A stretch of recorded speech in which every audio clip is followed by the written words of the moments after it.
These beachfront residents in the town, which must have been gratifying for them. But more importantly than that, Ras Lanuf has oil, lots and lots of it. At the beginning there, you see from here up to 10 kilometers, the port, the oil seaport, that's for exporting oil. You see, Ras Lanuf, that's the biggest in Libya here.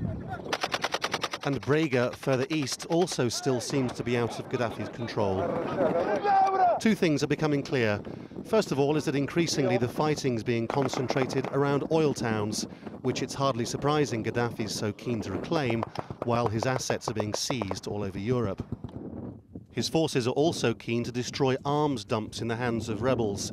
This one went up in flames in Benghazi, although it's not clear how. More than a dozen were killed, the funerals demonstrating once again how united Benghazi is against the government in Tripoli. The other development is that it's clear the fighting's becoming harder, and all the reports from the frontline towns suggest more people being killed than in previous days. The main reason why the two sides are so deadlocked is because neither is particularly strong. But all the same, it's hardly surprising the words civil war are beginning to appear more frequently to describe what's happening in Libya. Lawrence Lee, Al Jazeera. Mohammed lives in AlJazeera, scene of some of the fiercest fighting on Saturday, and he spoke to us a little earlier. Early morning, following the Fajr, early morning prayers, the city was raided by pro-Gaddafi forces. They started randomly shooting and firing at the youth.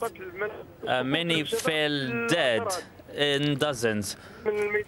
We did not leave the square since morning. Many were killed, dozens were killed, and we managed to push them back. Following the noon, the AlJazeera came under another fresh attack. And the problem now, they are dressed as civilians and shooting the people, and we cannot separate those who are with us and who is against us. The entire city is under fierce attack. Our correspondent Hoda Abdelhamid, who is in the opposition stronghold of Benghazi. Hoda, I know you've just come back from Ras Lanuf. That is a very important gain for the protesters, isn't it? Absolutely. First, because it's getting closer to Sirte, which is a key city if you want to win this battle for Libya, if you will. And second, because there's a major oil refinery there. It's a major oil port, so it's definitely a strategic location for either side to have their hands on. Now, the opposition is in control in Ras Lanuf. It's actually in control a bit even further westwards towards Sirte. It went all the way up to Ben Jawad. So certainly they do feel emboldened. I have to say, today on the road, all I've seen was convoy after convoy of a mixture of volunteers, fighters, and regular soldiers making their way to Ras Lanuf and past Ras Lanuf. They're regrouping there, and they're very enthusiastic. They're very proud of all the gains they had so far.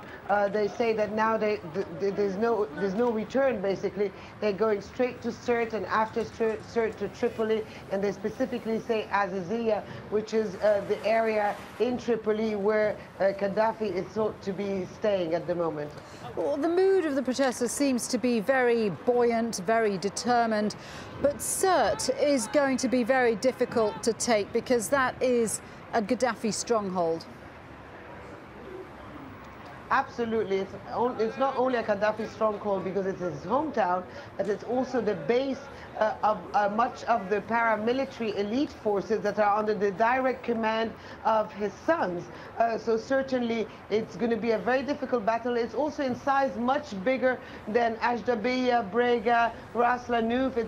There's about 80,000 people more or less living there. So it's going to be a much tougher battle. We also know that the Sirte is fortified, that they will find pro-Gaddafi troops well before the town in every direction, from what we understand, on the road with fortified checkpoints. So it's going to be a much tougher battle. They feel strong. I have to say that I've seen a very considerable amount of anti-aircraft guns and other heavy weaponry that they had. They were carrying it on trucks along the road, so they do feel emboldened by that.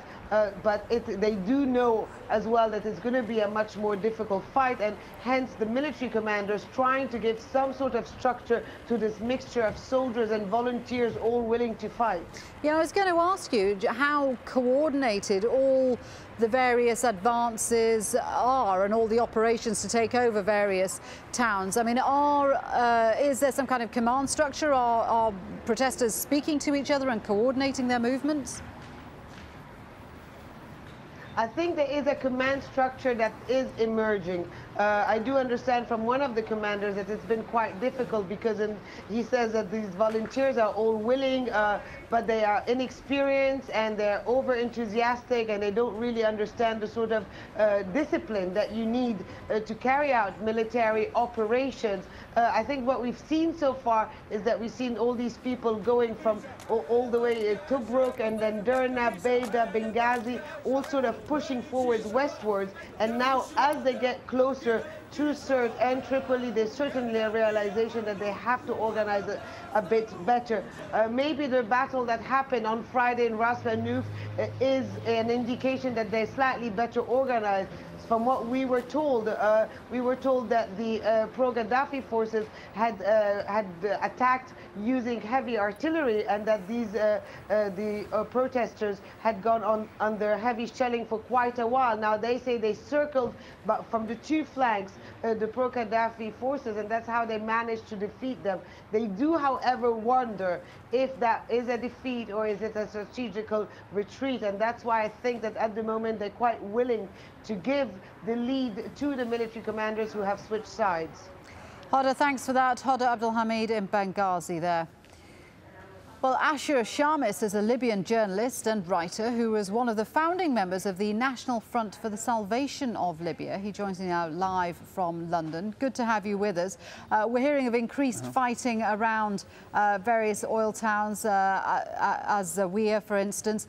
Are we seeing now a situation where there is going to be constant back and forth, constant attacks by pro-Gaddafi forces on the protesters, and how long can the protesters withstand that?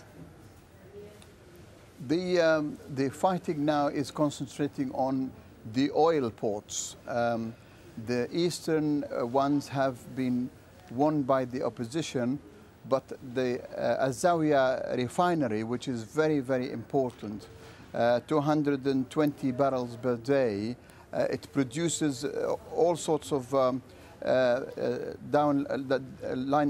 downline products, and this refinery is full to the capacity. They're trying to get the oil out to the market. They brought in big ships to take the oil out, but with foreign flags, so that to give the impression that they are international